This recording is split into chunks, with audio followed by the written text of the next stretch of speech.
Let's talk about Hanlon's razor. Now, you've heard of Occam's razor, but Hanlon's razor is a whole different thing. I'm going to describe to you what it is here briefly. I'll talk a little bit about its background, and then I will give you 5 ways that you can apply Hanlon's razor or lessons from Hanlon's razor to improve your decision making and that metaphorical and literal treasure hunting that we're engaging in. And we use that as a metaphor on this channel so regularly. So here's the idea. The general concept behind Hanlon's razor is that you don't want to assume malice from someone else when something could be more easily explained as a mistake or maybe even incompetence. And I don't necessarily mean incompetence in a way that seems like an insult when you call someone incompetent, but I guess what I mean here is that maybe it was a lack of knowledge or understanding on behalf of the other person. They didn't think about it with as much depth or nuance or complexity as you maybe think they should have. And so we oftentimes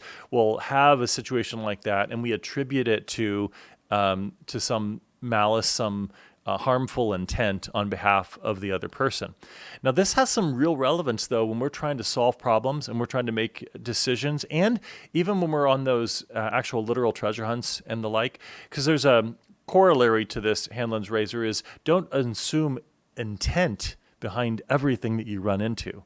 We can over-assume that someone just over-planned every single nuance and detail, and that's not always true, and you may be misled. You may actually be creating your own red herrings that are misleading you if you take things too far. So we want to be careful about this. This actually pops up in politics, and it's behind, I believe, a lot of conspiracy theories that we see in society, is that we see something that happens politically in an organization or even the government or something like that, and the decision doesn't align with our beliefs on our values, or it creates some kind of negative consequence for us, for our family, for our financial situation, for whatever else it might be, and we assume that it was a planned, intentional effort to do harm to that person, to that group. And we talk about it. And sometimes, especially in political discourse, things get so focused on that kind of talk that it's hard to really get past and get into sort of rational discussion. But in our own life, our own decision-making, our own problem-solving, this is something we can work on. And we can get some really good results if we find our way through it. I've jotted down a little bit about the history and the 5 lessons, though, so let's dive in. This was first published, and by the way, this isn't some kind of scholarly theory. It's just a kind of good old traditional grounded wisdom, because it was first published in 1980 in a joke book, and so it was submitted by Robert Hanlon, and he was just an ordinary contributor to this, to the best of my knowledge. I don't know his background, and it became known eventually as Hanlon's razor. And so it just was literally in this joke book collection, and the idea was just, don't assume malice when something could be incompetence or something of that sort. I don't actually have access to the exact wording in the original source, but it was something of that sort. And mistakenly confusing hostility in a situation can actually distort and distract you from solving a problem. And that's one of the reasons we're attending this. The other thing I jotted down is when we really rush to blame, we often lose sight of what actually needs to get fixed. And you've all been in that situation before. All of us have, where we find ourselves and we're in a problem, and all of a sudden all the energy and the conversation is focused upon who is to blame, as opposed to what's the actual problem here. So how do we get through that?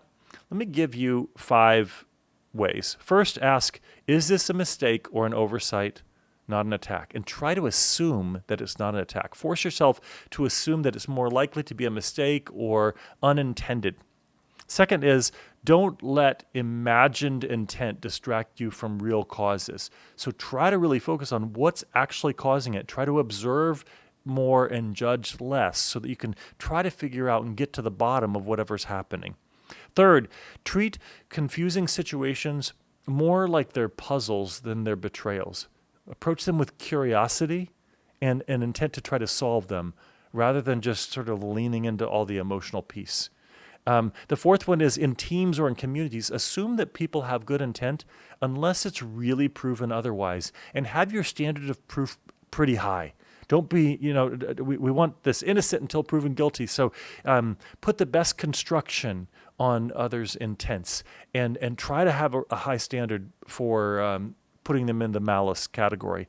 And then the fifth one is use evidence and not emotion to really guide your understanding of other people's actions. Now, sometimes, yes, by doing this, you could be wrong and maybe you assume good intent and there actually is malintent. But the situation here is that you're going to have a clearer mind, engaging clearer thinking, and you're going to more likely be able to solve problems and discover truths that you might miss if you let yourself be clouded in your judgment by just being absorbed by the perceived malice. I hope you find this useful. I look forward to your comments.